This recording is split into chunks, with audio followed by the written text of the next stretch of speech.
Ya. Este es el tema, jóvenes. Estamos semana 5 y el tema es filosofía en Latinoamérica y el Perú. Ya. A ver, voy a...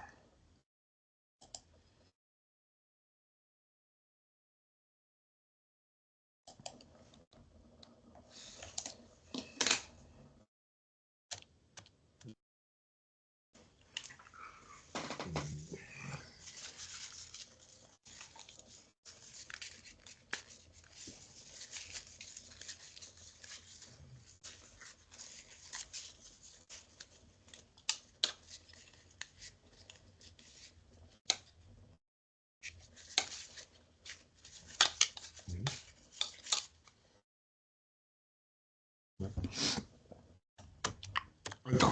Vamos a empezar. Eh, cuando abordamos este tema, cuando se aborda este tema, muchachos, ¿ya? Se aborda desde dos problemáticas, ¿no? Esta filosofía en Latinoamérica y en el Perú se aborda desde dos problemáticas, ¿vale? Dos problemas fundamentales. Ya saben que la filosofía siempre es problemática. Ya vamos a ver esos dos problemas.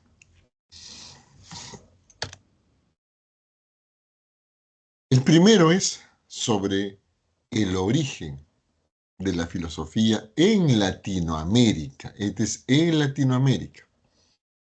¿Ya? ¿Y por qué se habla de un problema del origen? Es que acá se habla de que hay algunos pensadores piensan, o mejor dicho, valga la redundancia, afirman que había filosofía acá en el Perú. Desde antes que vinieran los conquistadores, ya tenían una filosofía. Y la filosofía es la forma de pensamiento que tenían las culturas ya. Por eso se habla sobre el problema del origen. El otro es acerca del problema de la autenticidad, ¿ya? Acá se refiere si esa filosofía que se hace en Latinoamérica es original o no. Original en el plano de que si es auténtico, no es copia ya, en ese plano. Y ahí esta discusión empieza en los años 70, ¿ya? O fines de los 60, 70, solamente en un periodo de tiempo, ¿ya? Corto de tiempo, ¿ya? Esos son los dos problemas que vamos a ver. Y primero vamos a hablar sobre el problema del origen de la filosofía, ¿ya? Esto es lo que vamos a hablar primero. ¿Cuándo empieza la filosofía en Latinoamérica y en el Perú? Esto, como les dije, empieza a desarrollarse en fines de los 60 y 70, ¿no?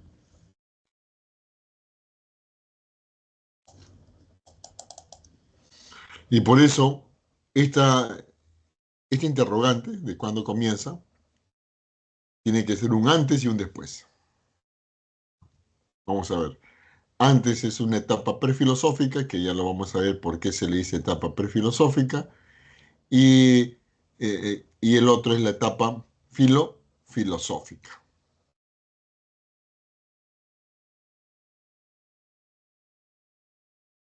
¿Ya? Entonces, vamos a empezar a desarrollar estos dos puntos.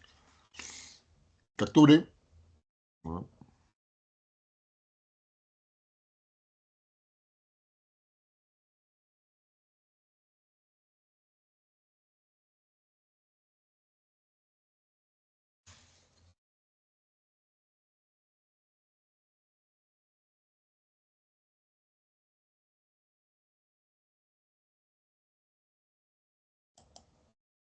Ya.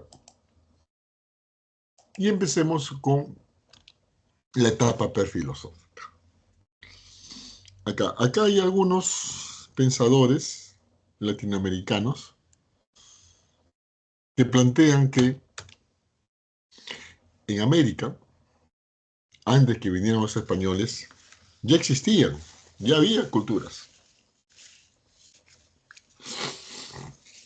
Basta con la existencia de culturas para poder saber que cada una de ellas tiene una forma de pensamiento. ¿Ya? Tiene sus tradiciones, sus costumbres, sus ideas. ¿Ya? Eso es lo que se dice, esa es la noción de cultura que se tiene. Ideas comunes a cierto grupo de personas, ¿ya? Entonces, y ese ya es un pensamiento, ¿no?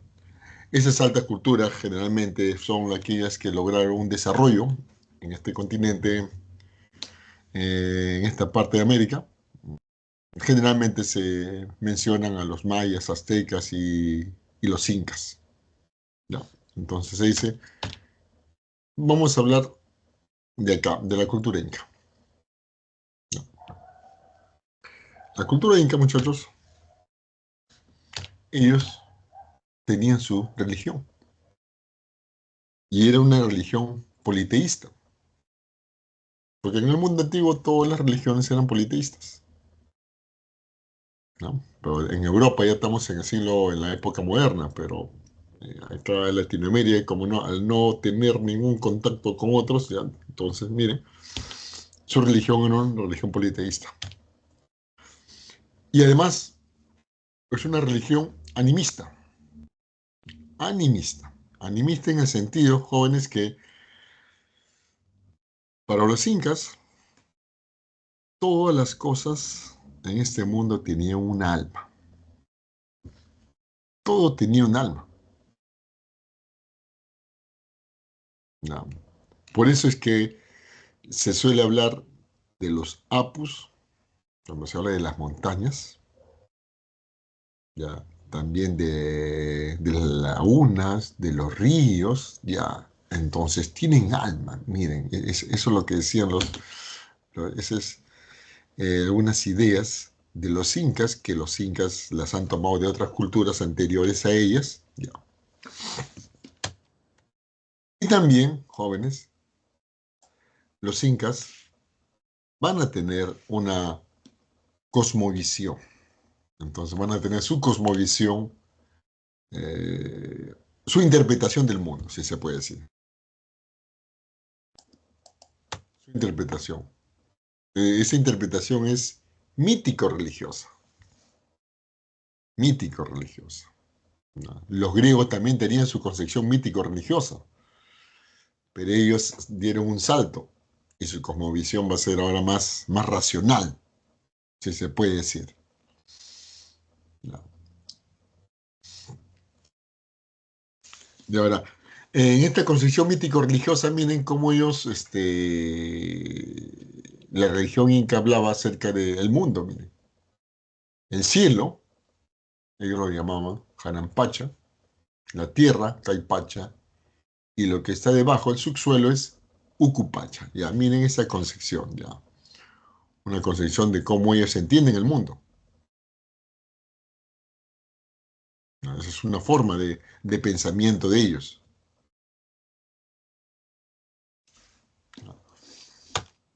Ahora, eh, hay que tener en cuenta esto. No se considera la existencia de filosofía en América. Ya. Miren, esto, jóvenes, esta cosmovisión que tienen los incas, para algunos, dice, no basta con tener ideas para decir que ya ese es un pensamiento filosófico, ¿no? Recuerden que esa forma de establecer qué cosa es filosofía o no, ese es un criterio que ha puesto Occidente. Occidente, ellos es lo que han establecido, o sea, los griegos, los europeos, han establecido qué cosa es filosofía y qué cosa no es filosofía. ¿no? ¿Ya? Entonces, desde ahí, ¿ya? Por eso, para los europeos, los occidentales, no se considera la existencia de filosofía en América. Por más que hayan vivido culturas, con más que ellos tengan su religión, no. Dice, ese pensamiento prehispánico de esas culturas, ese pensamiento prehispánico, ha surgido solamente de mitos y ciertas técnicas. Entonces, miren, mitos y ciertas técnicas. Más no. Entonces, otras cosas, no. Recuerden en los griegos, cuando hemos visto cómo ellos consideran que la filosofía se ha desarrollado en Grecia, ellos hablaban de los factores. ¿Recuerden? Los factores, si se puede decir, factores religiosos, factores comerciales, factores políticos y factores sociales. Ya. Por eso ellos afirman que esa situación solamente se presentó en, en Grecia y en otras culturas no.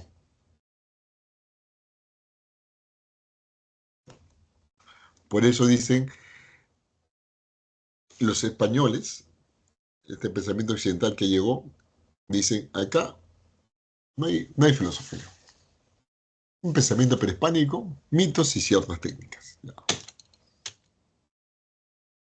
Además se dice que no había críticos sobre la mitología. ¿No? Como en el mundo griego, muchachos, ¿qué hicieron los filósofos? Se empezaron a cuestionar. Los filósofos se empezaron a cuestionar. ¿Qué es lo que van a cuestionar? Algunos planteamientos de su propio entorno. ¿Ya? Ahora, si se quiere decir que en este continente americano ha existido filosofía, entonces se tiene que hablar cuál es la crítica que se ha hecho a los mitos. Y no hay fuentes para afirmar que este pensamiento que ha habido en Latinoamérica haya sido un pensamiento crítico. No hay fuentes. O sea, no hay le puede decir, un libro, algo que indique. Así como los griegos escribieron, ahí están mis ideas, mi libro, ya. Veamos, miren. A ver, el pensamiento prehispánico ha surgido solamente de mitos y ciertas técnicas. Por ejemplo, en la arquitectura, trabajaron la piedra que era usada para hacer fortalezas, templos y ciudades. Ya. Entonces, tuvieron conocimientos técnicos, sí. Esos conocimientos los han empleado en la arquitectura. Esos conocimientos también lo han empleado en la agricultura, en la construcción de andenes. Con esa construcción de andenes, jóvenes, los incas lograron eh, utilizar esos conocimientos ¿para qué? ¿Para qué? Para que puedan agrandar sus fronteras agrícolas. ¿No? Que eso sí es algo rescatable, algo sí que hasta ahora, muchachos, ¿ya? Rescatable eso de ampliar su frontera agrícola, que otras culturas no lo habían hecho. ¿Ya? Entonces, miren, mitos y ciertas técnicas. ¿Ya? ¿Qué más? Acá, la carencia de escrituras. En los incas no hay si se puede decir, una base, un fundamento que nos diga, miren, estas son nuestras ideas. No hay una escritura. Por eso se dice, oye, ¿qué ideas tuvieron? Mm. ¿Conocemos algunos? Sí, conocemos, pero lo conocemos vía, si se puede decir, vía oral. Y la oralidad, jóvenes, no es una fuente segura de información. Si uno quiere basarse solamente en la oralidad, no es fuente segura, porque la oralidad, jóvenes, con el transcurrir del tiempo cambia. Lo que Platón diría, la oralidad es una opinión, se transmiten ideas, pero esas ideas se transmiten a través de personas.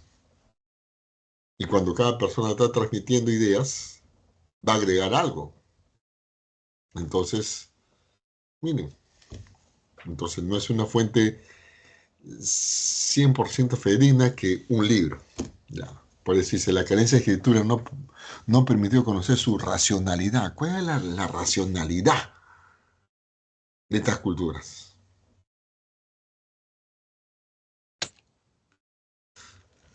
Ya, por eso es que se dice que no había filosofía, que cuando vinieron los españoles no hubo filosofía, ni los mayas, ni ni los aztecas y los incas, y que la filosofía empieza con la llegada de los españoles. Los españoles conquistadores van a difundir su cultura, ¿ya? Crean universidades en las que se cultivó y promovió la filosofía. Entonces, por eso dicen, la filosofía llega con los españoles. Y esta es la versión en la cual más filósofos están de acuerdo, que la filosofía se desarrolla con los españoles. Y antes lo que había era un pensamiento mítico, si se puede decir. Pero que ese pensamiento mítico nos carezca de racionalidad tampoco. Eso es muy fuerte decir eso. Capturen, si tienen alguna pregunta, alguna duda.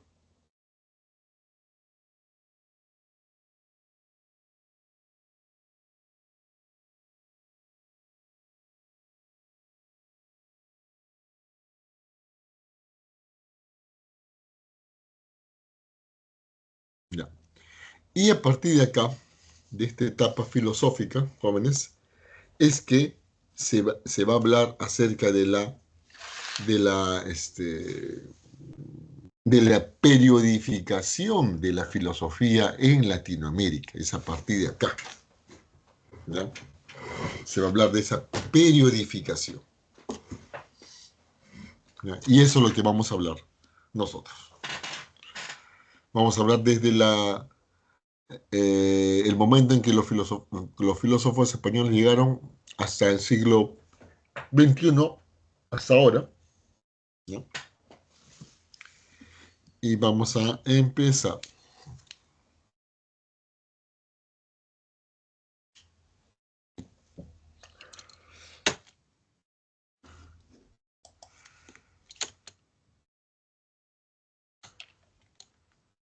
Ahí está.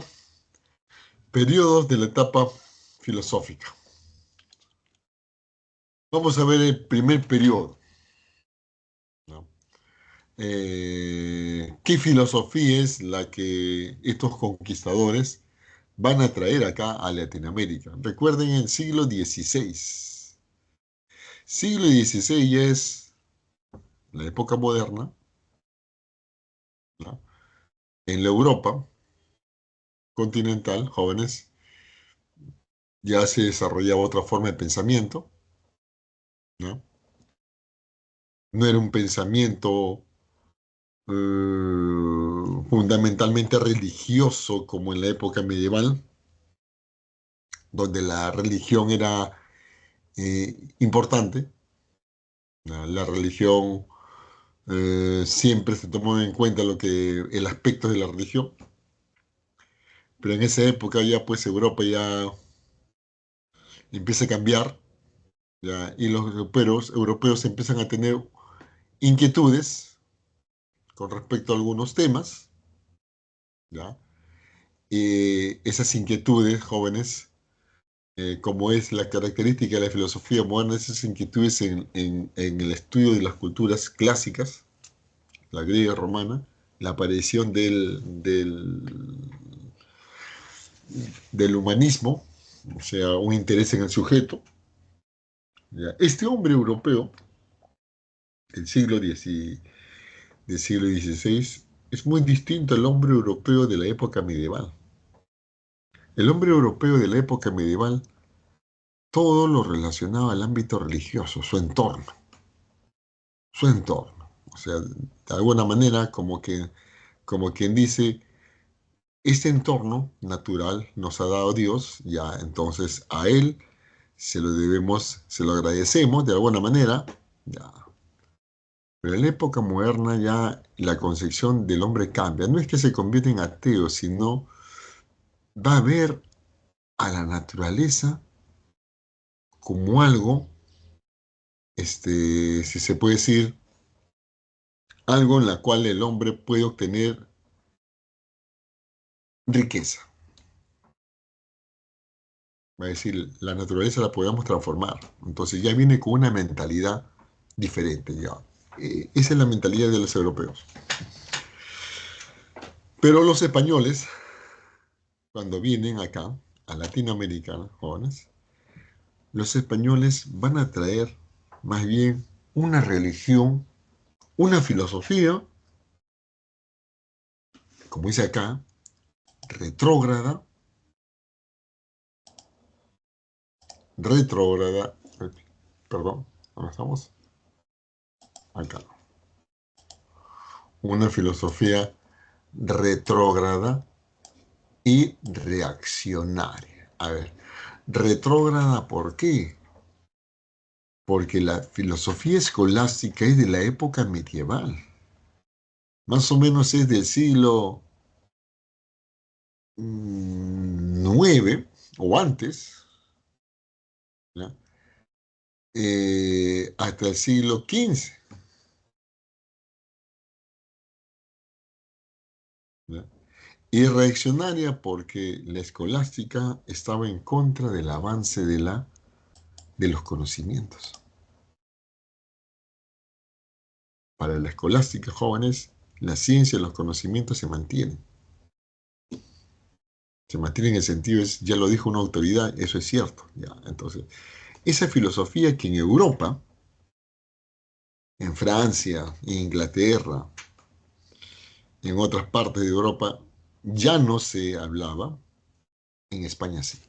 Y esa es la filosofía que nos trae. Y de todo el continente europeo es la religión, jóvenes.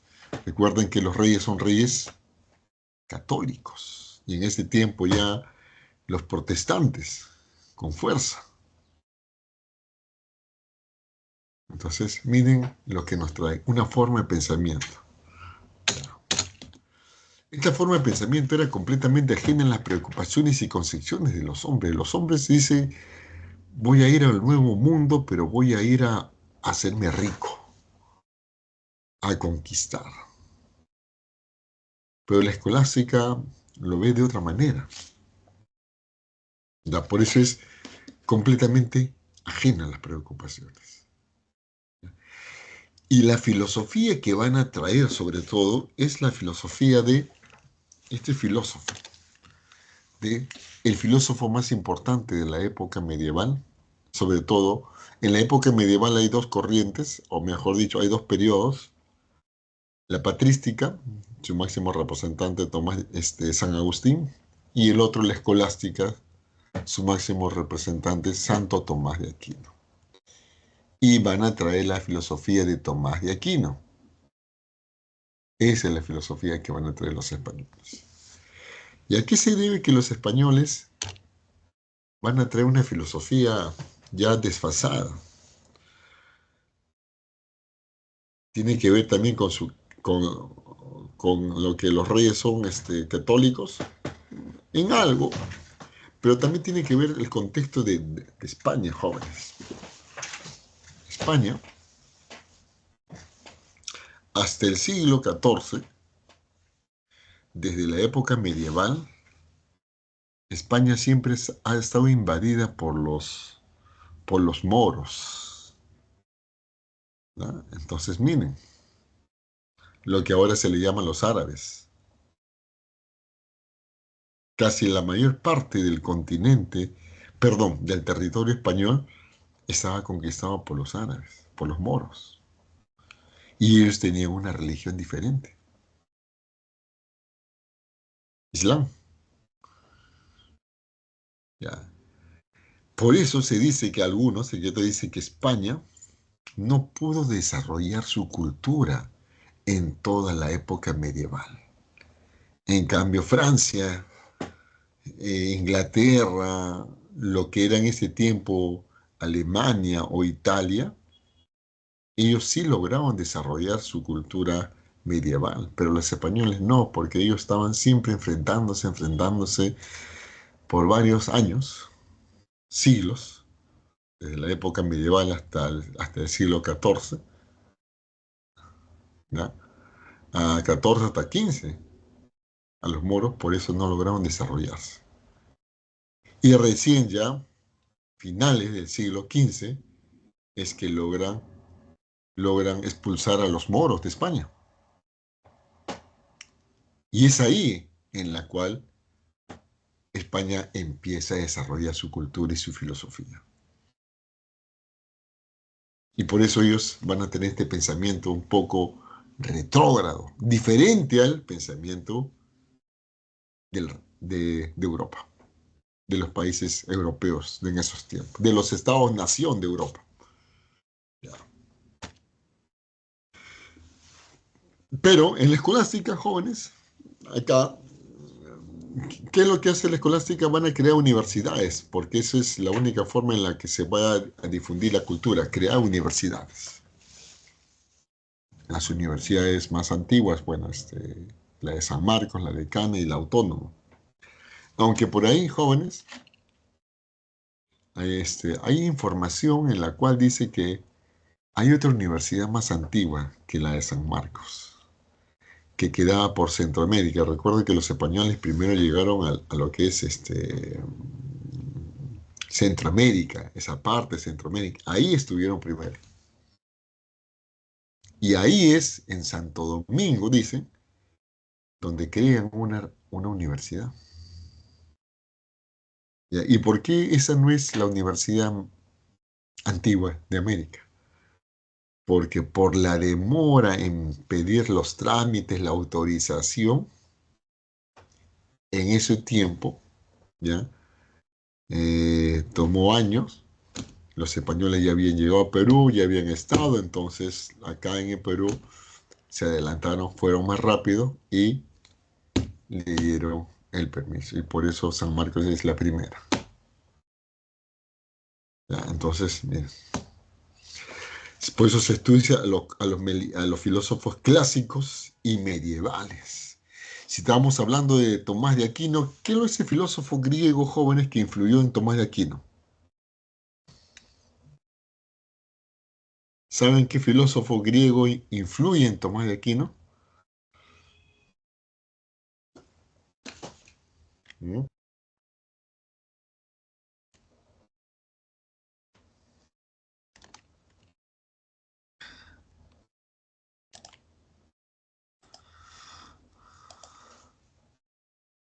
Vamos a ver. Aristóteles, bien. Aristóteles es el filósofo griego que influye en jóvenes. Es Aristóteles. ¿Ya? Entonces, por eso se va a estudiar Aristóteles y los medievales. También algo de Platón. ¿Ya? De sus obras originales y la de sus comentarios. Por eso, algunos estudiosos de este periodo dicen que en Latinoamérica se hizo una filosofía.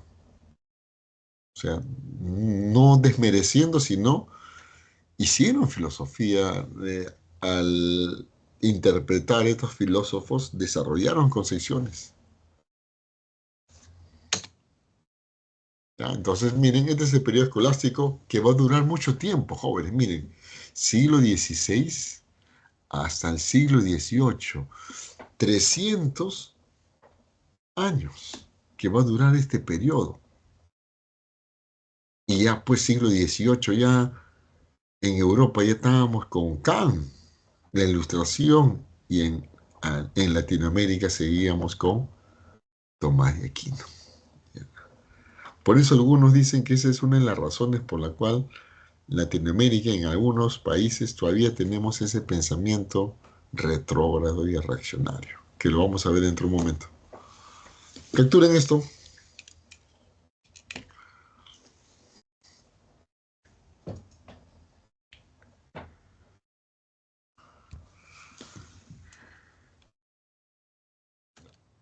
Ahora, vamos a ver dos problemas que se van a dar en este periodo, pero sobre todo en el siglo XVI. Después, el resto del periodo no es tan convulsionado, solamente en el siglo XVI es donde se da. O sea, cuando viene, se comienza a debatir sobre la condición humana del indio. Ahí tenemos el primer problema, la condición humana del indio. ¿Por qué se habla de la condición humana del indio en este periodo? ¿Por qué? Porque para los conquistadores, los españoles o los europeos, ellos nunca en su vida habían visto a un indígena. Y cuando lo vieron por primera vez, es que se hacen la pregunta, oye, ¿y ellos qué son? ¿Son seres humanos? ¿Qué son? Ya, esa es la inquietud. Y por eso hablan condición humana del indio. Pero ¿por qué uno va a decir que es condición humana del niño? Basta observarlos y ya darnos cuenta que son seres humanos, pero en esos tiempos no, pues. Los europeos ya conocían a los africanos, a los árabes, a los moros, ya tenían alguna noción de los chinos, ya, de los hindúes, pero de los indígenas, nada. Ya. Y esto va a generar un debate, jóvenes, entre Bartolomé de las Casas, un cura franciscano, y Juan Ginés de Sepúlveda, un teólogo español. Este Juan Ginés de Sepúlveda fue el filósofo más importante de España en el momento en que se dio este debate. Era el número uno. No era cualquiera, era un teólogo, un filósofo. Y Bartolomé era un cura. Bartolomé de las Casas era un defensor de los indígenas. Influenciado por el humanismo de Erasmo, ¿ya? Decía que los indígenas no son salvajes, son seres humanos, que tienen otras ideas, ¿ya? Porque Bartolomé de las Casas estaba en las colonias españolas, estaba en Latinoamérica. Sobre todo, Bartolomé de las Casas estaba en lo que es Centroamérica. Ahí había observado cómo los españoles abusaban de los indígenas. Con el cuento de la cristianización abusaban en las encomiendas. Acá se le ve escribiendo. Él daba sus quejas a las autoridades españolas en las colonias. No le hacían caso. Inclusive va a México, donde está la autoridad principal en esa zona, no le hacen caso. ¿Qué hace Bartolomé de las Casas? Le escribe al rey de España. E inclusive viaja a España, Bartolomé. Llegando, pide una audiencia con el rey de España y al rey les pone sus ideas. El rey lo que va a hacer es propiciar un debate. Por eso se habla, es debate, propicia al rey. Miren, el rey no es que va a estar a favor o en contra. No, a ver, vamos a debatir este tema. Defensor de los indígenas y Juan Ginés de Sepúlveda es defensor del pensamiento español. La diferencia es que Ginés de Sepúlveda nunca fue a las colonias. La información que tenía Ginés de Sepúlveda era la información que los españoles enviaban al reino sobre lo que sucedía. Por eso decía, eran bárbaros y han nacido por naturaleza para ser siervos. ¿Bárbaros por qué? Porque los españoles dicen que cuando llegaban a las ciudades, culturas, encontraban centros ceremoniales donde ellos presuponían que se realizaban sacrificios humanos, que practicaban el canibalismo. ¿Ya? Eso escribían y eso enviaban. Y por eso dice, por naturaleza han nacido para ser siervos. Y este siervos es un término medieval. Y estamos en el siglo XVI. Por eso les digo que España en el siglo XVI estaba en un pensamiento medieval. Siervos ya es término medieval. Mientras que los europeos que han nacido con inteligencia han nacido para mandar. Miren. Ahora, Ginés de Sepúlveda era un aristotélico. ¿De dónde saca esas ideas, Ginés? De que los europeos han nacido con inteligencia y los siervos y los demás han nacido para obedecer, ya. Eso es lo que decía Aristóteles en el mundo antiguo. Hay algunos hombres que por naturaleza han nacido para ser esclavos y otros para ser libres. Lo que está haciendo Ginés de Sepúlveda es adaptarlo a su momento. Ya. ¿Quién ganó el debate? Eh, para algunos Bartolomé, otros Ginés de Sepúlveda, ya. Pero hay una evidencia, hay fuentes. O sea, de este debate hay un libro donde están las ideas de Bartolomé y las ideas de Ginés de Sepúlveda. Esa es una fuente. El otro problema es la guerra justa. Es también en el siglo XVI acá. Esta es idea que tenían los españoles, los conquistadores. Esto de guerra justa era un término medieval. Un término medieval. Dice, un pueblo bárbaro como los indígenas, si se oponen a la evangelización, cometen injuria. Por eso los pueblos cristianos tendrán derecho de hacer la guerra usando la violencia. Ya. Esto es una idea que los cristianos tuvieron en el mundo antiguo. Cuando los cristianos empezaron a evangelizar, ¿ya? Cuando en el Imperio Romano, cuando a los cristianos se le autoriza, o mejor dicho, se convierte en la religión oficial de los romanos, ellos van a tener la fuerza para poder imponer su religión. Y era, ¿aceptas o no aceptas? Si no aceptabas, acá, la violencia. La violencia. Y pues esa concepción que se aplicó en el mundo antiguo y en el mundo medieval también, en el siglo XVI los españoles lo aplican a los indígenas. Ya. Esos son estos dos puntos. Capturen.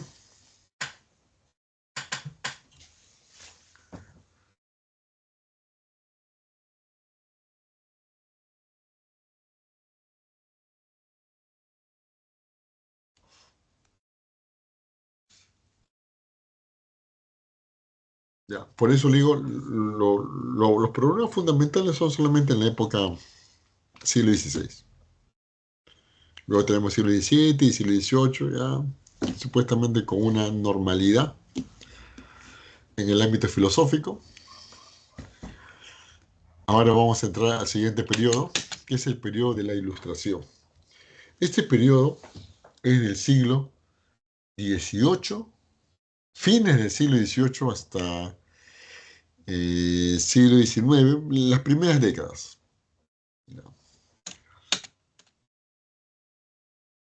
Este periodo de la Ilustración se da en un contexto en que empieza a darse un debate entre los empiristas y los escolásticos. Entonces, miren, ahora estamos hablando del empirismo y la escolástica siglo XVIII. ¿Cómo es eso? A ver, vamos a ver cómo empieza, cómo es que se da este contexto. Recuerden que 300 años de escolástica.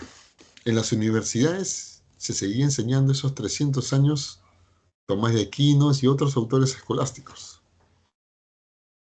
Los estudiantes, ya pues dice, oye, escolástica, escolástica, ¿no hay algo novedoso? No, eso era lo mismo. Por eso, intelectuales criollos, los criollos sobre todo, intelectuales, dice, se empiezan a cansar de la literatura escolástica. Y ellos empiezan a plantear de que si no hay otras lecturas. Y es ahí cuando empiezan a leer a Copérnico, a Galileo, a Descartes, a Newton, a Locke, o a Luke y los ilustrados. ¿Ya? ¿Y cómo? Es que, ¿cómo es que empiezan a leer estos? Recuerden que en esta parte, en las colonias españolas, Francia tenía una, perdón, España tenía una prohibición de comercializar con otros países. Por eso había ese monopolio comercial. Y ese monopolio comercial también incluía los libros. Se revisaban qué libros se entraban. ¿Ya? Algunos intelectuales que pudieron viajar a Europa, no a España, sino a otros países, son ellos los que van a empezar a leer estas obras. O van a ser introducidos estos textos de manera de contrabando, se decía que entran estos libros. Libros que no tienen nada que ver con la escolástica. Por eso los intelectuales empiezan a tener ideas diferentes a los escolásticos. Y eso va a propiciar un debate. Permite a algunos de nuestros intelectuales un mejor conocimiento de las teorías científicas. Es que en el siglo XVIII, jóvenes, ya la ciencia está avanzando. Pero la escolástica era contrario al avance de esos conocimientos científicos. La escolástica se basaba con la física aristotélica, con la ciencia medieval. Y la escolástica pues no va a aceptar las ideas de Newton, de Copérnico, de Galileo. No, pues. Por eso cuando los intelectuales van a leer a estos autores, entonces miren, un mejor conocimiento.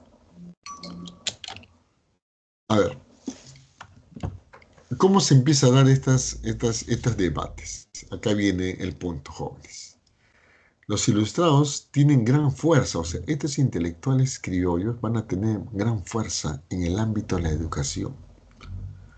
¿Y cuál va a ser el momento? Cuando la corona, en 1767, va a expulsar a los jesuitas de todas las colonias españolas los expulsa. ¿Y por qué los expulsan? Bueno, hay factores. Los jesuitas es una congregación religiosa. Los jesuitas llegan con los conquistadores. Con los conquistadores van a venir órdenes religiosas. Una de ellas son los jesuitas. Y los jesuitas se instalan, van a algunas zonas, no se quedan en las urbes, sino entran al interior y ahí impulsan misiones. Estas misiones hay donde hay indígenas, pero los jesuitas difundían el cristianismo, pero también estas misiones eran centros de producción. Siglo XVI, XVII y XVIII. Entonces los jesuitas van a empezar a tener riqueza, producto de esa producción y esa comercialización, y las autoridades españolas van a empezar a tener envidia de ellos, ¿no? Por ese poder económico que vienen a tener los jesuitas. Y además, otro aspecto es que en la España, o mejor dicho, en la Europa del siglo XVIII, se va a dar una corriente que se denomina este, la ilustración despótica o el despotismo ilustrado. Esto del despotismo ilustrado, que consistía en que los reyes van a empezar a tener una concepción en la cual, oye, yo quiero que mis ciudadanos también tengan algo de educación, porque la educación solamente era para los que tenían plata. No era la educación, no era algo para todos. ¿Ya? Entonces acá el despotismo va a empezar a tener nuevas ideas. Hay que abrirnos a nuevas ideas. ¿Ya? Y en España se estaba dando también esto. Pero ¿cuál era el problema? Que este despotismo ilustrado chocaba con los jesuitas. Los jesuitas eran conservadores que impulsaban el tomismo. Los jesuitas se aferraban a la filosofía de Tomás de Aquino y cuestionaban el conocimiento científico. Ya. Esto era contrario con ese interés de el rey español de empezar a difundir conocimientos nuevos. Se oponía, como decía Hegel, había una dialéctica, una lucha de contrarios. Más el otro punto de que habían empezado a tener mucha riqueza ya, que hace el rey, los expulsa en 1767. ¿Ya? ¿Y qué tiene que ver esto con los ilustrados? Es que los jesuitas estaban en varios centros de educación, universidades, escuelas, ahí tenían la presencia mayormente. O sea, los profesores que dictaban estas cátedras, jesuitas. Al expulsarlos, estos profesores jesuitas tenían que salir. Y ahora, ¿quién va a ocupar esa plaza? Y ahí es cuando entran los ilustrados. Ahí entran los ilustrados. ¿Ya? Entonces, por eso se habla del debate. ¿Ya? ¿Ya? Miren, ahí tenemos algunos ilustrados. Por Luis Dunán, dice, instituciones como el Mercurio Peruano, la Sociedad Amante del País, el Convitorio de San Carlos constituyeron las fuentes más importantes de difusión de las ideas filosóficas, políticas, sociales y económicas. Miren, el Mercurio Peruano, que era un órgano, una revista, un periódico en esos tiempos de divulgación científica, un politunano, jóvenes, pero después se va a convertir en un órgano de difusión política, de ideas ilustradas. Ya cuando los ilustrados ya empiezan a copar algunos ámbitos académicos, ya se empieza el debate ya a nivel político. Se da ese interés por la independencia de América, miren. Oye, nosotros nos podemos decidir nuestro destino. ¿No? Ya había influencias de que las colonias británicas se habían independizado del Reino Unido, se había dado ya la Revolución Francesa, entonces acá en el continente latinoamericano había ese interés.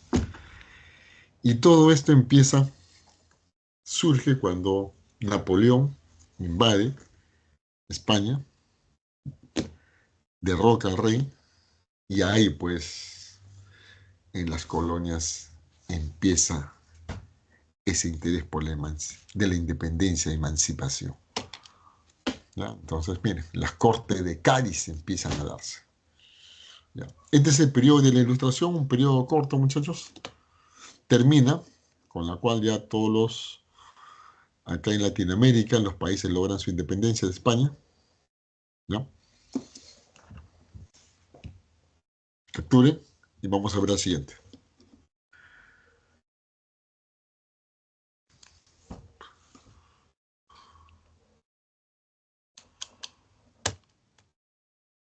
Vamos a ver el romanticismo. El romanticismo ya es un periodo, miren, de 1830 a 1880. ¿No? En este periodo corto, igual que el ilustrado, ya se va a dar una pugna entre liberales y conservadores sobre cuál es el destino de América.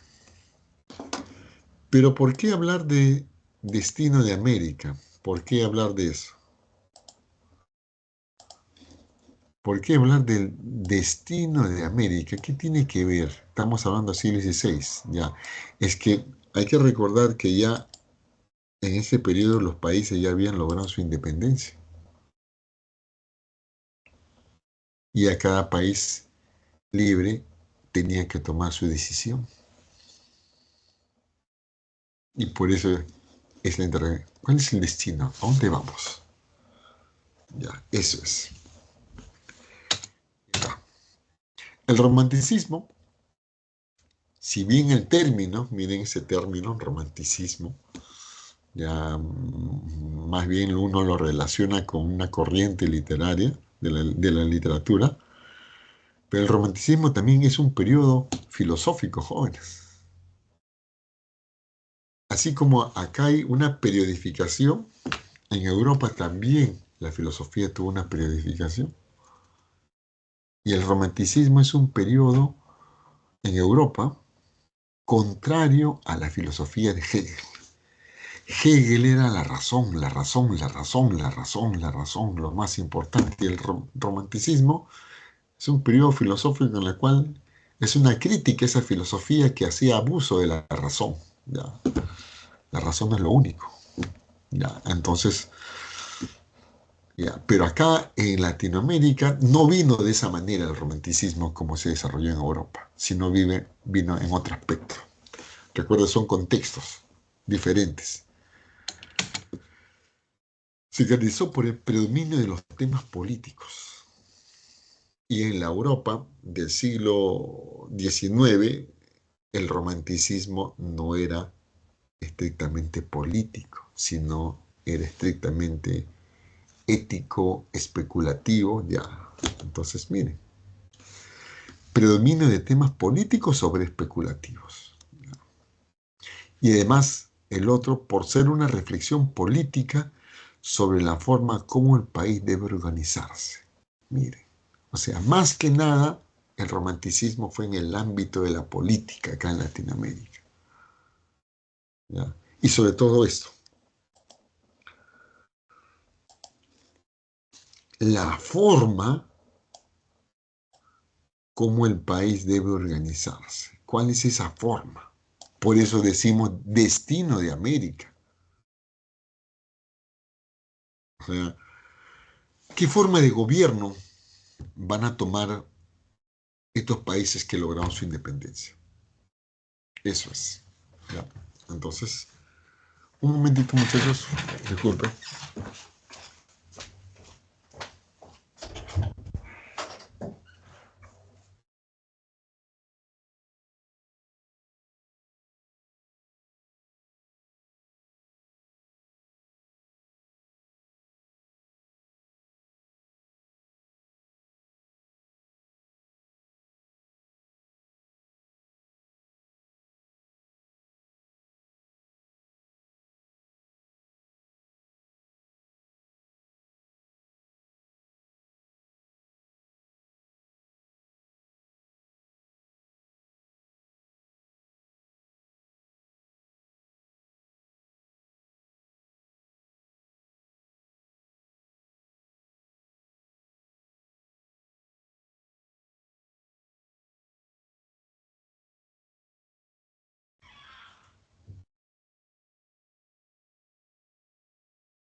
Ya, muchachos. Ya. A ver. Ya estábamos sobre la forma en cómo el país debe organizarse. Ya. Y por eso acaba de haber una pugna entre dos grupos, entre los liberales y los conservadores. Por eso se llama pugna. Los conservadores rechazaron el proyecto de los liberales. ¿Ya? ¿Cuál era el proyecto de los liberales? Los liberales en ese tiempo no son estos liberales de ahora, que solemos ver, hablar, no, no. Eh, en esos tiempos el liberalismo por todo el mundo estaba extendiendo las ideas, iglesia en la cual se decía de que el hombre tiene que seguir su destino, el hombre es el que tiene que tomar iniciativas, los ciudadanos, ¿ya? Y estaban en contra del papel preponderante que tenía el Estado, ¿ya? Entonces, por eso los liberales decían, ya nos hemos independizado, entonces hay que hacer reformas profundas en el país, reformas de carácter económico, reformas de carácter político, judicial. Hay que reorganizar todo, cambiar todo. Hay que desmantelar todo el andamiaje colonial. 300 años que estábamos dominados por España, han construido algo y los liberales dicen, no, hay que cambiarlo todo. Ya. Por eso los conservadores estaban en contra de eso. Para los conservadores, logramos la independencia, pero hay que dejar todo como era antes. No hay que hacer ningún cambio. Nosotros vamos a decidir el destino. Las minas, esa era la punta. Bartolomé Herrera, un conservador, un pensador peruano, propuso su doctrina la soberanía de la inteligencia sobre la sabiduría popular. Miren esto, jóvenes. Esto, la soberanía de la inteligencia sobre la sabiduría popular, se asemeja a una idea que ya lo había dicho este personaje.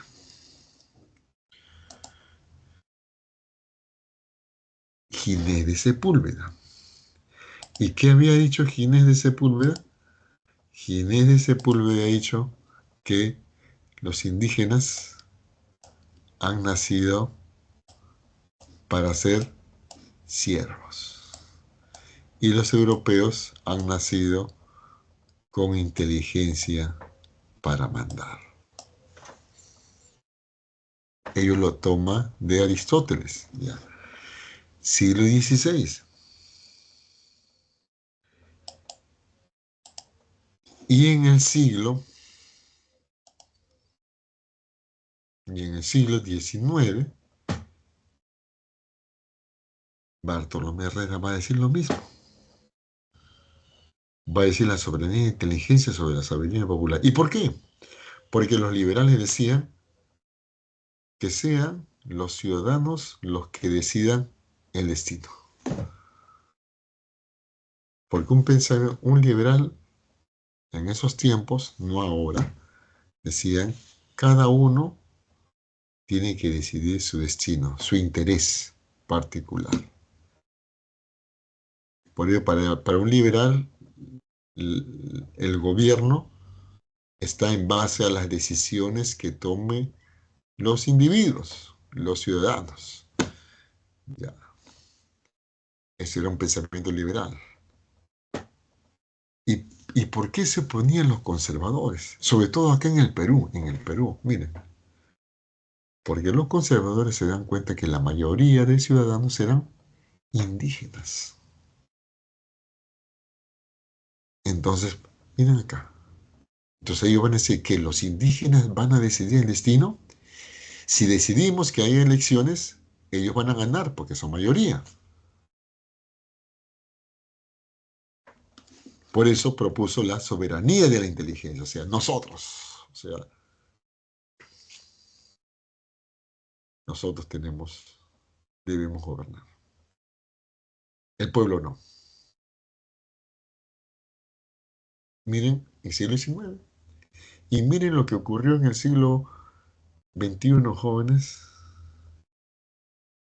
Esa mentalidad que se dio en las elecciones del 2021 cuando ganó un presidente del campo, un personaje del campo, frente a todo el aparato económico. ¿Qué decidieron después? ¿No era algo parecido a esto? Entonces, pues, por eso decimos, el conservadurismo es fuerte en el Perú. A nivel de Latinoamérica somos uno de los países más conservadores. Y eso es perjudicial. Miren, siglo XIX, siglo XXI, seguimos teniendo esa misma mentalidad conservadora. ¿Y a quién se lo debemos? A los españoles, pues, a su forma de pensamiento. Los liberales, con sus teorías y prácticas importadas de Europa, querían trasplantarlas al país para superar el orden colonial. Ellos querían superar ese orden colonial atrasado. Hay que superarlo, con reformas. En el caso peruano tenemos Benito Lazo, criticaba la concepción autoritaria y absolutista de los conservadores, que no reconocían los derechos adquiridos por los individuos. Miren, a los indígenas tú no tienes derecho. Tu voto no vale, como ahora, como pasó ahora, para tomar sus propias decisiones. Por eso, Benito Lazo hablaba de la soberanía popular frente a la soberanía de la inteligencia. Ya. Eso fue lo que se dio en el periodo romántico en el Perú, donde lamentablemente los que ganaron fueron los conservadores. Pues en esta pugna son los conservadores los que ganan, pues todo el siglo XIX. Por eso el problema es el lastre que tenemos de mentalidad hasta ahora. En otros países, más bien ganaron los liberales. En Argentina, pero no estamos hablando del liberalismo de Milei, no, sino esa forma de pensamiento, un pensamiento más abierto,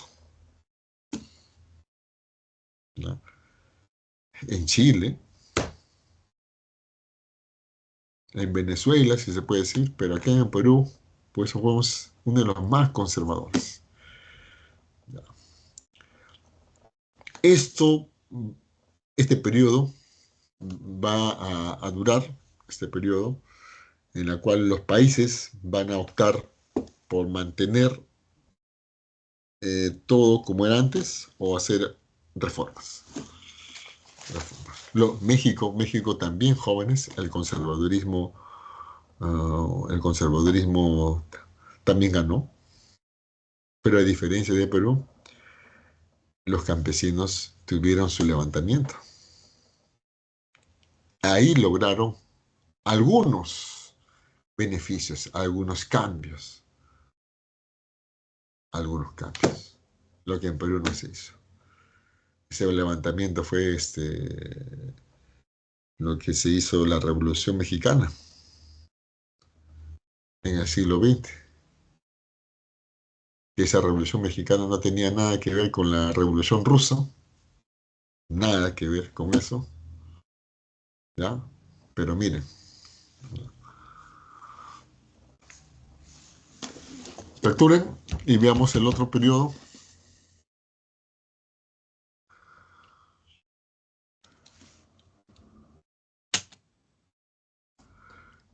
Ahora veamos el periodo positivo. Miren, este es el periodo en el cual,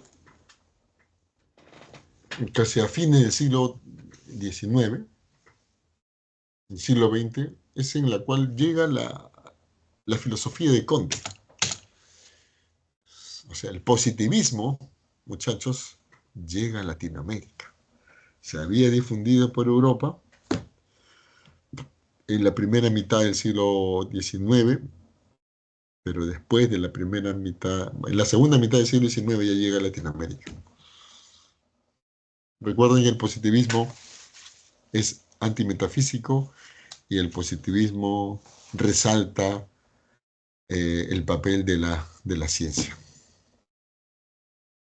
que los conocimientos científicos nos van a llevar al progreso, ya. Esas ideas son las que llegan acá a Latinoamérica.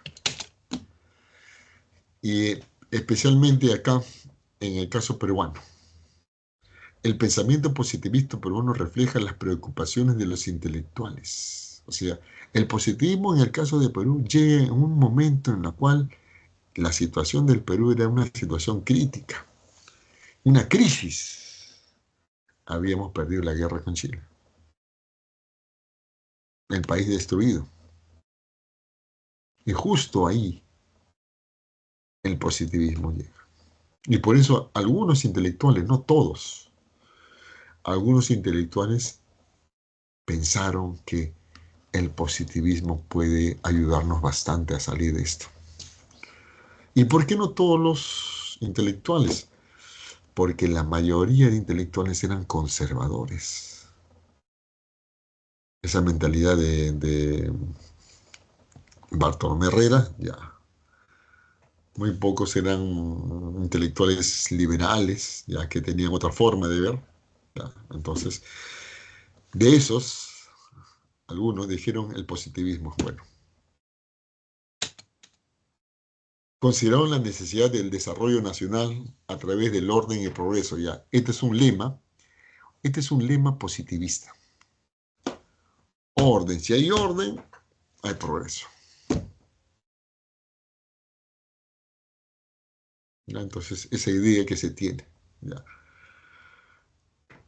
Eh, Antes que nada, Comte, este filósofo positivista, si bien resaltaba el interés del desarrollo de la ciencia, pero Comte en el ámbito político era una mentalidad conservadora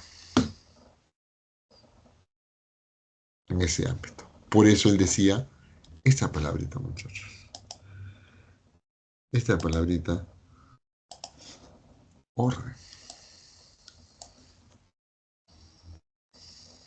orden. Eso es un, idea,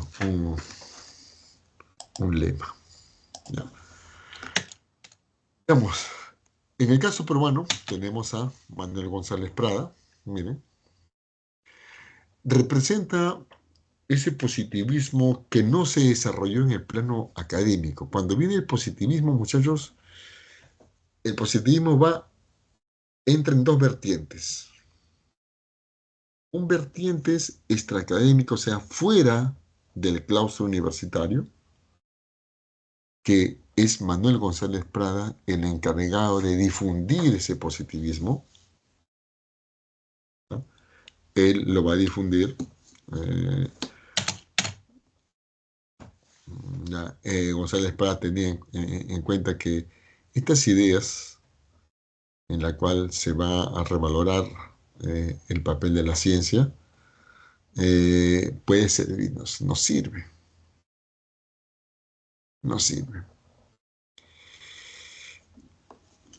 ¿Cómo?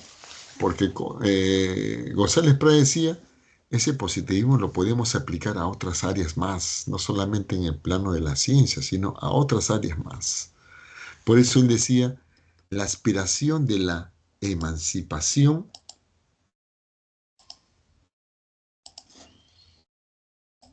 mental del hombre frente a la teología ya.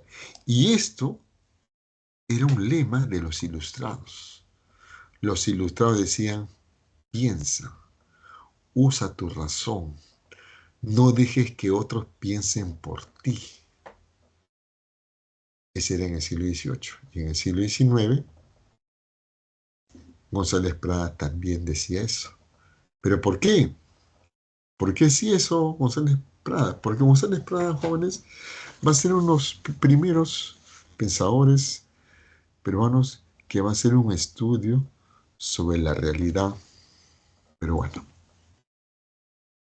Y cuando González Prada hace su estudio sobre la realidad peruana, concluye que no hemos cambiado en nada. Seguimos como en la época de la colonia, en donde la iglesia tiene un papel fundamental en la política. Esa separación de poderes, el poder, ¿qué se puede decir? De los hombres, de la iglesia separado. Un estado laico no se daba.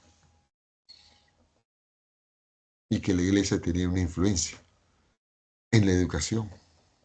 Y por eso decía, la emancipación mental frente a la teología. Y también va a observar que la sociedad seguía siendo una sociedad colonial. O sea, si podemos, en términos de Mariátegui, feudalismo, semifeudal. Semifeudal es aquella persona, un hacendado, dueño, y tenía sus sirvientes, y sus sirvientes eran los indígenas. Eso se daba en el Perú en el siglo XIX, fines del siglo XIX. Por eso critica la realidad social y política, buscando vías de solución por medio de la ciencia. ¿Cómo salimos de ese atraso? La ciencia. ¿Ya? Ese era el papel de González Prada. Pero González Prada se va a dar cuenta que va a ser imposible, pues, de plantearse eso. Porque la sociedad peruana, la influencia del conservadurismo era bien fuerte. Al final ya González Prada cae pues en una situación de anarquismo, donde dice, no, nada. También crítico de la realidad, jóvenes, va a criticar a los políticos, porque esos políticos fueron los que incentivaron la guerra con Chile y los que nos llevaron a la derrota. Ya. El otro es el positivismo universitario. Ese es el positivismo ya académico, en el sentido de que llega esta filosofía a San Marcos. Y en San Marcos se empieza a difundir esta filosofía de Comte, de Spencer, ya. Tenemos Javier Prado, Jorge Polar, Manuel Vicente Viera, ya. Miren, se empieza a difundir. Es como una moda el positivismo. Pero no llegó mucho, porque como toda moda es por un tiempo y desaparece. ¿Por qué? Porque en el ámbito académico la mayoría de intelectuales eran conservadores, pues, y no veían con buenos ojos al positivismo, esa forma de filosofía que propone progreso, no. Por eso el positivismo acá en el Perú, jóvenes, no va a lograr desarrollarse, no va a poder difundirse en varias áreas. Fracasa, mejor dicho, esta corriente por quedarse acá, no logra entrarse. El conservadurismo es muy fuerte. Pero en otros países sí, sobre todo en Brasil, muchachos. Brasil en su banderita, miren, dice orden y progreso. No es que eso sea de los brasileros, eso es de Conte, solamente que los brasileros lo toman como si fuera suyo. Y el positivismo llega a Brasil y el positivismo se queda en Brasil. También llega a México el positivismo. Son esos dos países, Brasil y México, y sobre todo Brasil, el que lo adopta. Y eso tuvo bastante impacto en el desarrollo de la ciencia en Brasil. No es que haya logrado avances como en Europa, como en Estados Unidos, no, pero a nivel de Latinoamérica, Brasil es el que ha desarrollado más la ciencia. Y eso se le debemos al positivismo. El otro es México. México también recibió influencia del positivismo. Mira, capturen esto.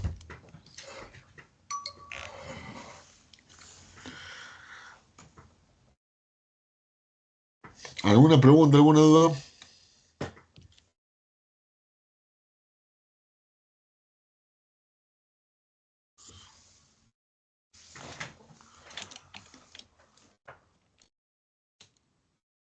Ahora vamos a ver el espiritualismo. El espiritualismo ya es una corriente filosófica del siglo XX. Siglo XX. Influenciado por Bergson, filósofo francés, que su filosofía va a ser opuesta al positivismo. ¿Mm? Bergson va a rechazar eso de que la ciencia lo puede explicar todo, por eso está en contra del reduccionismo cientificista y del positivismo. Esto, ¿qué quiere decir reduccionismo cientificista? Es que el positivismo, acá, lo cual la crítica es sí valedera, es que el positivismo decía todo se puede explicar en base a la ciencia.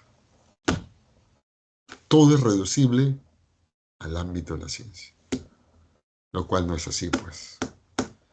Hay cosas en las cuales la ciencia se enfoca y hay cosas en que la ciencia no puede entrar. Por eso Henry Bergson estaba en contra de eso. Resaltar el papel de la conciencia, de ese espíritu. ¿Ya? Esa filosofía llega a Latinoamérica. Y esa filosofía es la que se va a difundir más por todo el continente latinoamericano. En el Perú se va a difundir. ¿Por qué? Porque la mayoría de intelectuales son conservadores y esta filosofía va acorde con sus ideas. Pero esta filosofía, jóvenes, no se queda solamente en el plano filosófico. Miren, el positivismo entra en la educación, en la psicología, sociología, antropología, arte, música, cine, poesía y narrativa. O sea, el espiritualismo se desarrolla en el ámbito de las ciencias humanas. Es ahí en donde va a tener una gran acogida, ciencias humanas. Estamos siglo XX. Vemos aquí en el Perú, los espiritualistas hacen énfasis en el espíritu. Miren, acá. Cuando hablamos de espíritu, como la conciencia, algo así. No es solamente lo religioso, sino la conciencia y la libertad. Y la libertad. Ya, miren. O sea, el individuo tiene conciencia y tiene esa libertad. Toma decisiones. Entonces, miren. Además, estos espiritualistas peruanos van a revalorar la tradición y la cultura. Revalorar la tradición. Y cuando uno habla de revalorar la tradición, ya eso es conservador, pues. O sea, lo antiguo mejor, lo nuevo no. Esa es una mentalidad conservadora. ¿Y qué tradición? La tradición de los incas, sobre todo la colonial. La colonial. Entonces, miren, algunos también van a decir, no, la tradición tiene que ver desde antes los españoles, ya. Pero basta hablar de revalorar eso, ya es algo conservador. Uno de los máximos representantes, Alejandro Destro, este filósofo sanmarquino, es el que va a desarrollar el espiritualismo en San Marcos, ¿no? Y el papel que va a tener Destro es en el ámbito de la educación. Mira, por eso acá, esta filosofía, ¿en qué tema se desarrolla en la educación acá? Y por eso acá va a hablar de una educación humanista. Los espiritualistas decían, hay que formar individuos. ¿Por qué individuos? Porque estos individuos son los que van a gobernar, son los que van a tomar decisiones. Por eso hay que inculcarle valores. Valores hay que inculcarle. Pues esa es la educación humanística, inculcarle valores, que tenga la libertad. ¿Por qué? Porque ellos son los que van a gobernar. Por eso dice, manifestaba que la educación debe estar destinada a una élite. Ellos estaban en contra de una educación masiva, sobre todo una educación masiva que incluía a los indígenas. Ellos decían, ¿para qué vamos a enseñar a los indígenas? Miren, en el siglo XX está por demás, es como tirar dinero al tacho. Solamente hay que educar a una élite. Ellos son los que van a gobernar. Algo parecido a la soberanía de la inteligencia. Entonces miren cómo esa mentalidad conservadora perdura. Hablamos de Bartolomé Herrera, siglo XVIII, la primera década. Bartolomé Herrera toma lo que había hecho Alejandro Gines de Sepúlveda, siglo XVI, y en el siglo XX Dexter también. Miren lo que dice. Dice, proponían al gobierno que no se invierta dinero en la educación de los niños y jóvenes de las provincias donde hay indígenas. No hay que educar. Por eso, los indígenas jóvenes el siglo, hasta la década de los 40, 50, no era una educación, si se puede decir, obligatoria. Por eso en las personas adultas del campo hay un porcentaje que no ha tenido educación, porque venían de esa mentalidad en el siglo XX. ¿Sí? Y justo, ¿y en qué contexto lo dice Alejandro de todo eso? Lo dice en el contexto en que en el siglo XX, en la segunda década del siglo XX, se empieza a discutir en Latinoamérica sobre la educación en Latinoamérica, donde si la educación debe ser universal, o sea, debe ser una educación para todos. Se inicia un debate. Van a hablar los argentinos, los mexicanos, y acá en el Perú, pues Alejandro de esto, esta es la idea. Esto fue lo que dijo los jóvenes. Busquen por internet y vean lo que dijo Alejandro Neta, lo cual es cierto. Pero así nomás no se difunde. No se difunde esta idea, esta mentalidad conservadora. El otro era Mariano Iberico, filósofo también sanmarquino, que él va a hablar de la acción moral, miren, en el ámbito ya de la ética. Miren, debe cumplir la obligación de formación humana en sólidas bases morales. Miren, todos ellos estaban en el ámbito de el espíritu y la libertad. Formar. Estaban en la formación. Uno educándoles y el otro es sólidas bases morales. ¿Ya? Este es el espiritualismo que se desarrolla acá en el Perú, una mentalidad conservadora. Capturen.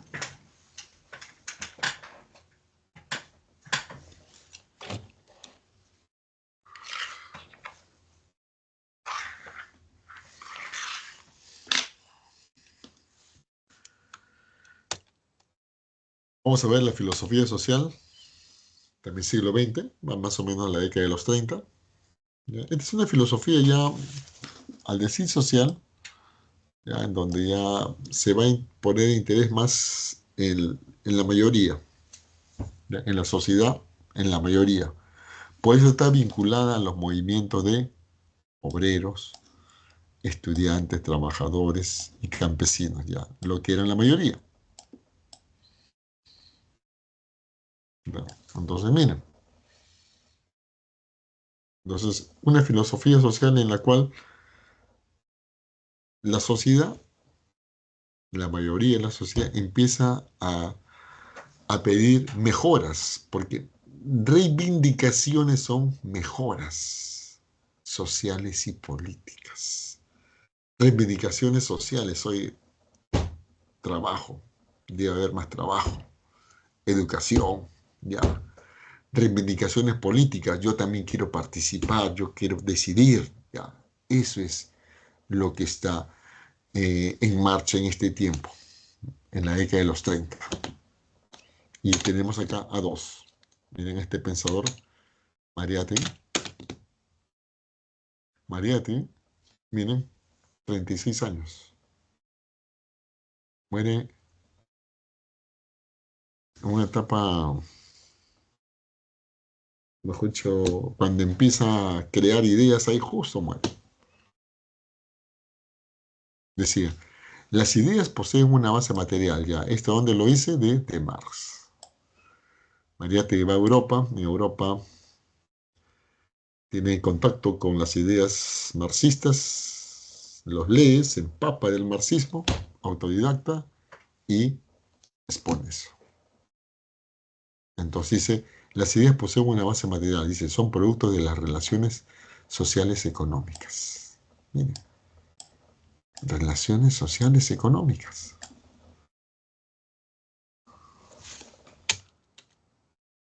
El proletariado es la clase que debe dirigir un proceso revolucionario sin desmerecer el rol importante del campesino. O sea, Mariátegui decía, cuando hizo su análisis de la realidad peruana, va a concluir lo mismo que González Prada. Pero acá es cuando Mariátegui va a decir, va a acuñar ese término. La sociedad peruana en la década del 30 es una sociedad semifeudal, donde la actividad económica más importante era la agricultura. Y un país para que se desarrolle no lo hace a través de la agricultura, de la industria. En una industria de proletariados. Un país tiene que tener industria porque debe tener proletariados. Campesinos, no. Por eso dice, el proletariado es la clase que debe dirigir un proceso revolucionario. Pero como Mariátegui se da cuenta que el Perú no es un país donde hay proletariados, la mayoría, sino campesinados, ahí va a decir, sin desmerecer el rol importante del campesino. Inclusive, jóvenes, el presidente chino Xi Jinping ha mencionado a Mariátegui. Ahora uno que mencione a Mariátegui, hable a Mariátegui, no sé por qué lo relacionan con el terrorismo. Mariátegui no tiene nada que ver con eso. Mariátegui funda el Partido Socialista, no el Partido Comunista, sino socialista. Xi Jinping lo ha mencionado y nadie se atreve a decirle terrorista a Xi Jinping. Pero acá la mentalidad, la sociedad peruana es bien conservadora. Un extranjero ha mencionado a Mariátegui, y no cualquiera, el presidente chino. La condición semifeudal significa que en el Perú no existe una verdadera industria nacional. Ya. O sea, Mariátegui, cuando hizo su análisis de la sociedad peruana, decía, ¿cómo cambiamos estos? Con una revolución. Ya. Mire. El otro era Víctor Raúl Aguirre Latorre, que también crea un partido socialista, pero no lo llamó socialista. No quiso llamarlo socialista, lo llamó LAPRA. Por eso el LAPRA en sus inicios era un partido socialista. Pero después ya dejó de ser socialista. Y Víctor Raúl también, en su análisis de la sociedad peruana, también concluye esto. O sea, era algo evidente que nadie podía dejar de lado. La sociedad peruana es semifeudal. ¿Y qué pedía Víctor Raúl allá en la torre? Igual que Mariátegui, también. ¿Cómo salimos de ese cambio? Mediante una revolución. Ahí en la torre, en sus inicios, también planteaba una revolución. Pero viene la diferencia. El proletario es débil e incipiente. Y no se puede contar con el pueblo para hacer una revolución. con el campesino, sino más bien se debe contar con ahí está, ahí en la torre decía, la clase media es la que debe hacer la revolución, no el proletariado, como decía Mariate. Ya, entonces, ambos plantean la revolución, pero ¿quién lo hace? Ahí era la diferencia. Luego, después, en la década ya de los 50 ya ahí en la torre se inclina. Fin de los 50 y 60 ya su partido se dirigió a un partido de derecha. Aunque los apristas no lo quieren aceptar, es un partido. Capturen. Ya, esta es la filosofía social en la década de los 30. Continuamos con eso de la década de los 30 y nos saltamos a la década de los 60, donde vamos a hablar de una filosofía social. Era Augusto Salazar Bonde, con su filosofía de la liberación. ¿Sí? Salazar Bonde va a hablar de tres términos. La alienación, miren. Acá en la filosofía de la liberación dice, el sujeto convierte, o mejor dicho, se convierte en alguien ajeno a sí mismo. El sujeto está perdiendo su propio ser. Entonces, es un término que se ha alienado, dice. Adoptas algo que no va con tu ser,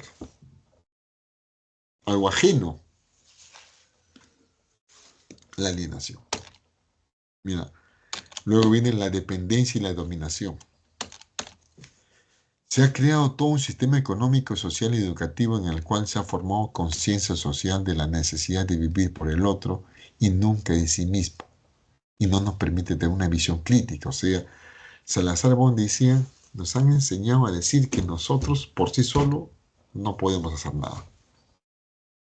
Que siempre vamos a necesitar de alguien. O sea, de un papá, de un padre. ¿Ya? Y por eso es que no tenemos una visión crítica en la sociedad. Esto es lo que plantea Salazar Bonde con la filosofía de la liberación. Continuando con esa temática de Aya de la Torre y Mariátegui, pero Salazar Bonde no plantea una revolución. Este es en el plano filosófico, ya. Esto es en el plano filosófico y esto es en el plano político. En el plano político, miren. Lo que plantea Mariátegui y Aya de la Torre en el plano político, en la cual el pueblo, ya. Pero en el plano filosófico, ya académico, Salazar Bonde. Miren lo que plantea Salazar Bonde. ¿Cómo es la situación del Perú? Ahora veamos, continuamos con ese tema de la filosofía social, pero con el tema de la liberación, porque estamos hablando desde la filosofía de la liberación, ahora vamos a hablar de la teología de la liberación. El Concilio Vaticano II, miren, en 1962, Juan 23 dijo, abrir las ventanas para que podamos ver hacia afuera y los fieles puedan ver hacia el interior. Ya. Con esta frase, Juan 23 plantea algunos cambios. ¿Qué significa abrir las ventanas para que podamos ver hacia afuera? Y que Juan 23 se había dado cuenta que la Iglesia Católica está encerrada en sí misma, en sus claustros. No se da cuenta de lo que sucede afuera. No se da cuenta. Y los fieles que están afuera no pueden ver lo que sucede adentro.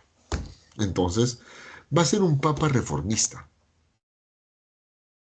Va a ser el primero que va a decir, oye, abrir para que podamos ver solamente para que podamos ver hacia afuera, sino también para ver, miren, qué cosa es lo que sucede en la sociedad. Eso es lo que dijo Juan Betella. ¿Y esto qué tiene que ver con acá con la filosofía? Es que Gustavo Gutiérrez, que justo en estos días y la semana pasada, si no me equivoco, o la semana antepasada, ha muerto. Él, Gustavo Gutiérrez, que es peruano, teólogo y filósofo de la Católica, él va a crear la teología de la liberación.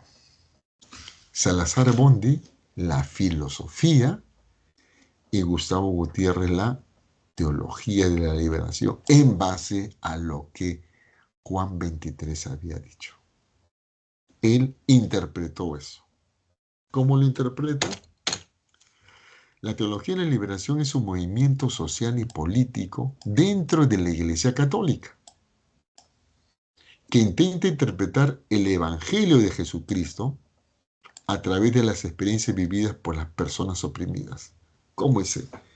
Gustavo Ecker, hay que volver a cómo era el inicio. Jesús se interesaba por los más pobres, por las personas oprimidas. Ahora la iglesia parece que ha dejado ese rol. Ya no se interesa por los más pobres. La iglesia está encerrada en sí misma. Por eso es que el Papa decía, abrir las ventanas. Entonces, Gustavo Gutiérrez lo que quería decir con esto es, hay que tener un papel activo, ya no pasivo, dar misa, sino que la iglesia también que participe en las reivindicaciones del pueblo. Debe participar, debe estar al tanto de lo que el pueblo, sus fieles necesitan, ayudarles, no solamente con la evangelización, sino ayudarles a estar cerca de ellos. Por eso Gustavo de Cierres decía, ¿cómo hablar de Dios en un contexto de injusticia?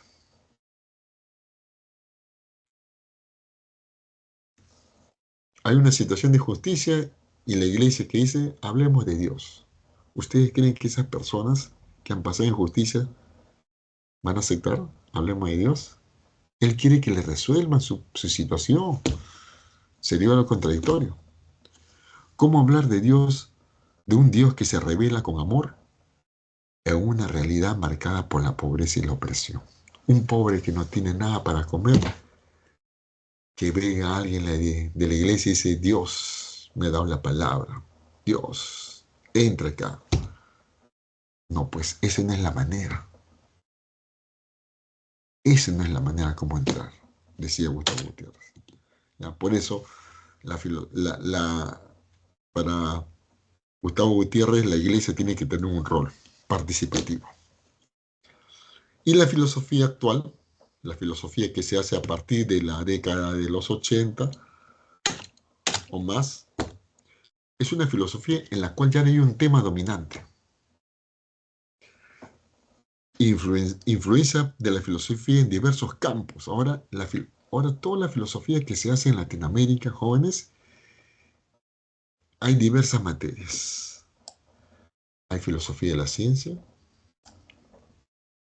sigue habiendo filosofía política, hay filosofía de la educación, de la cultura, de la ética, de la estética.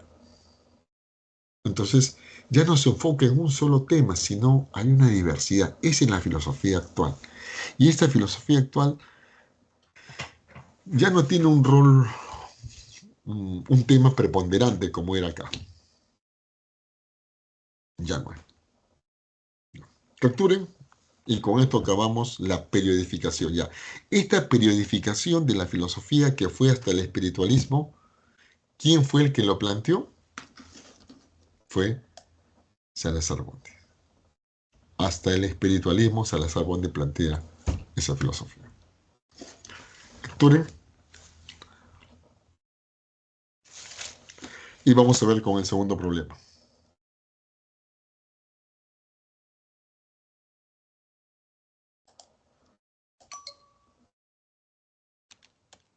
El problema de la autenticidad. ¿Existe una filosofía propia en Latinoamérica? Ya, este interrogante se hace en un contexto en el cual Latinoamérica, jóvenes, se empezaba a cuestionar, oye, Occidente ha compenetrado en todo nuestra forma de pensar. ¿Podemos hablar de un pensamiento latinoamericano, propio latinoamericano? ¿O podemos hablar de un pensamiento latinoamericano influenciado por Occidente? ¿Ya? Entonces, y acá es cuando surge este debate entre Salazar Bondi, filósofo peruano, que Salazar Bondi va a decir frente a esta pregunta, Su respuesta no. No hay una filosofía propia. ¿Por qué? Si hemos visto la periodificación que él mismo plantea, la periodificación escolástica, ilustración, romanticismo, espiritualismo, él va a decir, todos esos periodos es el desarrollo de filosofía europea. Por eso es la filosofía que se ha hecho en latinoamericana es una filosofía imitativa. Imita lo que se ha hecho en Europa. Inauténtica, porque no tiene nada de original. Y alienada, ha adoptado un ser que no le pertenece, o sea, ha adoptado una forma europea y no una forma latinoamericana. ¿Ya? Por eso es que es alienada. Eso fue lo que sacó Salazar Bonde en un libro, en la época de los inicios de los 70, mire, en los 70. Le responde un filósofo, Leopoldo Sea, filósofo mexicano importante. Salazar Bonde también era, en la época de los 70, era un filósofo conocido en toda Latinoamérica. Leopoldo Sea también. Salazar Bonde, a ver, Leopoldo Sea le responde y dice, si hay una filosofía propia. Esa filosofía es auténtica porque se ha hecho acá, se ha hecho en base a problemas latinoamericanos y no ha imitado. Pues eso Leopoldo decía, no es imitación, sino es una reflexión sobre temas latinoamericanos. Si queremos hablar de la ilustración, si bien se ha tomado en cuenta ideas de los ilustrados europeos, pero la realidad latinoamericana era muy diferente a la realidad europea. Se ha tenido que adaptar esas ideas ilustradas para aplicarlas a Latinoamérica. Igual el pensamiento romántico, el pensamiento positivista espiritualista. Miren, el pensamiento espiritualista no vino a Latinoamérica como solamente filosófico. ¿A dónde se fue? A la educación, a la literatura, a la psicología, a las historias. O sea, miren, se fue a otras áreas. Por eso dice, no es imitación. Por eso sí existe filosofía propia. Esa es la respuesta. ¿Quién ganó en este supuesto enfrentamiento? Lamentablemente Salazar Bondi muere. Muere casi a los 50 años de cáncer. Muerto él, el debate se acabó. No hubo otro filósofo que va a respaldar la idea de Salazar Bondi. Y el debate se quedó ahí. Ya nadie más quiso indagar, ya, por respeto, porque no va a haber alguien que va a responder eso. Se quedó ahí más. Ya. Este es el planteamiento. Ahí está, muchachos. Capturen. ¿Alguna pregunta, alguna duda?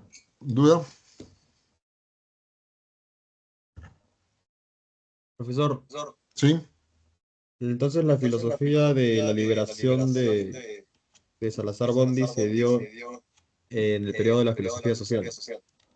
Claro, pero aplicado en los contextos de los 60. Pues que en todo el contexto de en Latinoamérica, en ese contexto ya había un interés en de que, oye, parece que nuestro pensamiento no es propio, sino que es Occidente, Estados Unidos, nos invade con todo eso. Entonces, podemos hablar de una filosofía que sea propia de Latinoamérica, que tome presupuestos latinoamericanos y no seguimos utilizando presupuestos de la filosofía occidental. Ya, ese era el debate.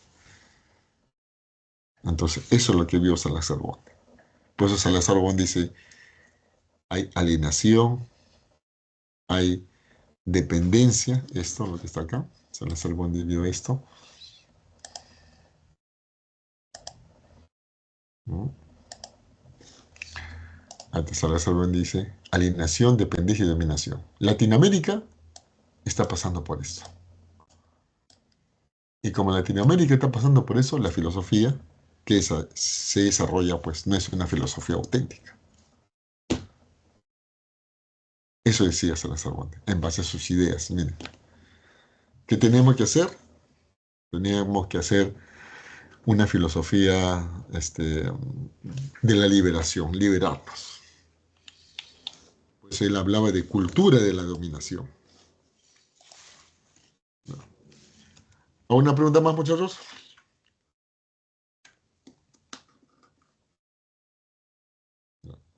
¿Capturaron? Ahí están las claves.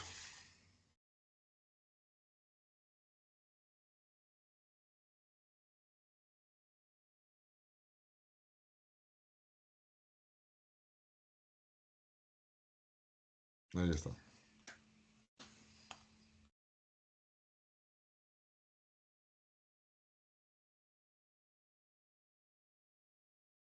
No, no, muchachos. Entonces,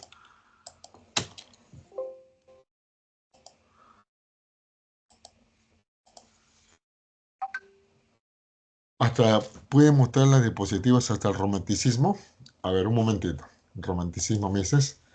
Del romanticismo, solamente del romanticismo.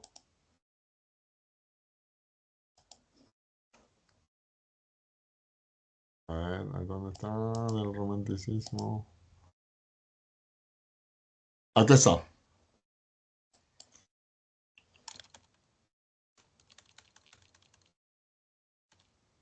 Ya, ahí está.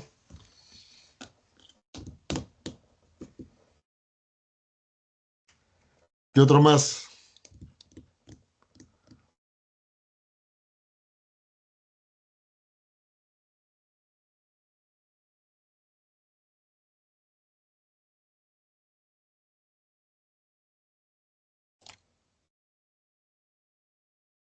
Los incas tenían un pensamiento mítico, mítico. Casi todas las culturas, los mayas, aztecas, su pensamiento era mítico, religioso, es técnico. Para los occidentales así lo ven. ¿Sí? No desarrollaron una filosofía como los griegos, en esos parámetros, no.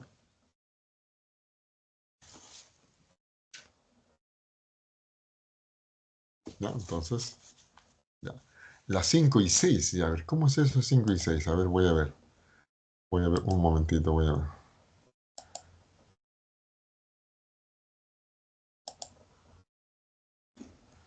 5 y 6.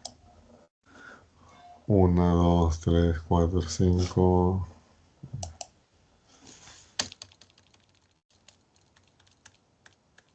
A ver, ahí está el otro.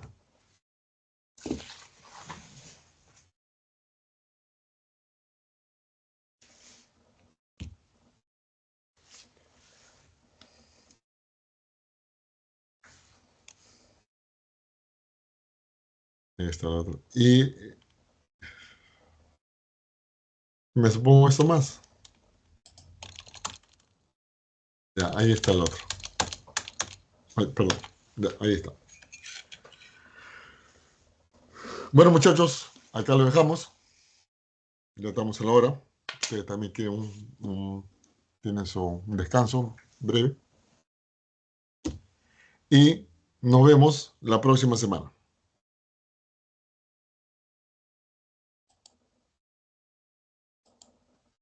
Chao, muchachos. Profe, el positivismo no universitario aspira a la emancipación mental igual que... No, no, no, no. No tanto. El positivismo no universitario solamente era difundir las ideas en el ámbito académico, o sea, difundir esta corriente, cuáles son sus ideas, nada. Por eso era este, universitario. O sea, no lo plasmaban tanto en el ámbito de la sociedad, lo que sí lo hacía González Prada. González Prada sí era más llevar ese positivismo a otras áreas. El otro era solamente enseñar, divulgar, divulgar, solamente divulgar, divulgar. Ya muchachos, chao, no. Nos vemos. Hasta la próxima semana.